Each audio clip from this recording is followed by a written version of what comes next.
Hi, it's Classy Accountant here, and I wanted to go over how to buy the FAR exam for the CPA with you guys.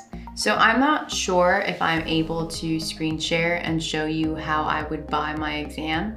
So I just wanted to talk it out with you and talk through the points on how to buy the exam.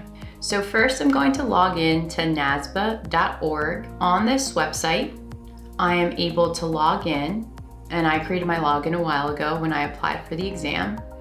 So I go into CPA Central, and then I go to apply online.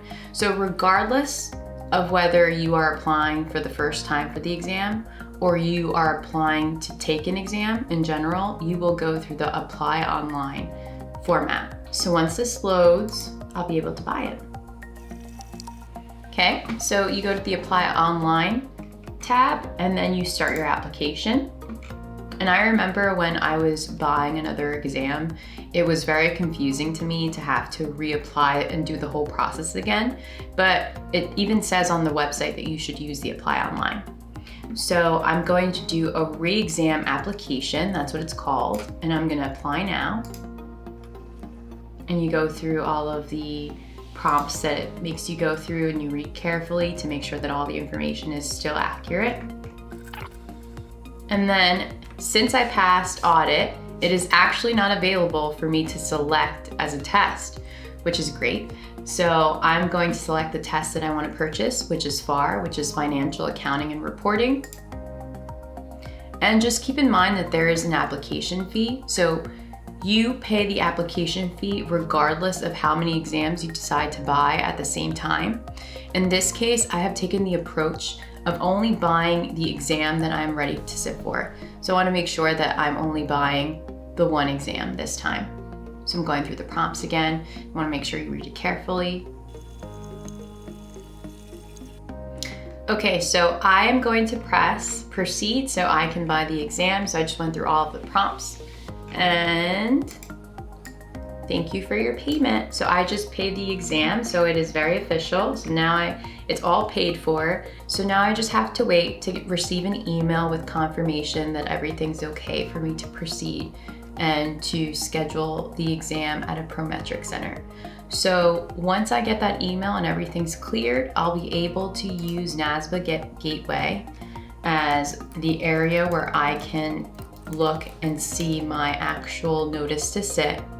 And with that information, I will then go to the Prometrics portal, and that information is all given on your document.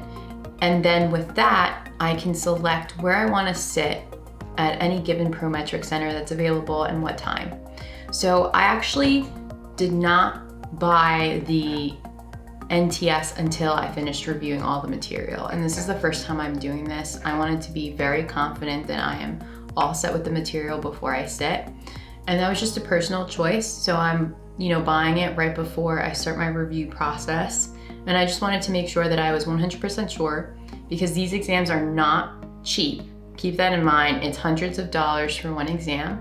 So you want to make sure that you're as prepared as you can be. So another great tip that has been working for me is that I have used Excel as a way of keeping track of my studying.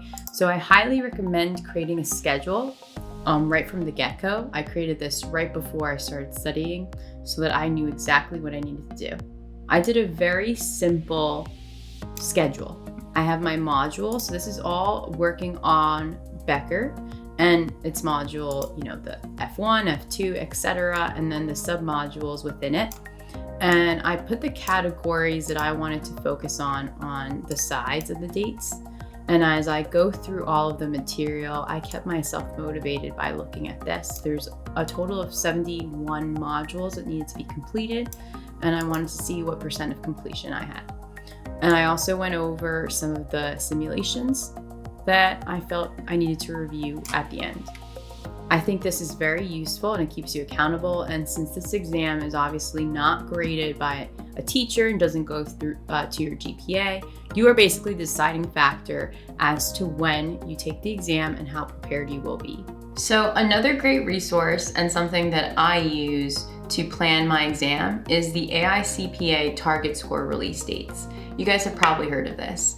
So they tell you for the whole year, so now that we're coming to a close on 2020, they tell you all of the score release dates through the next half of the year 2021.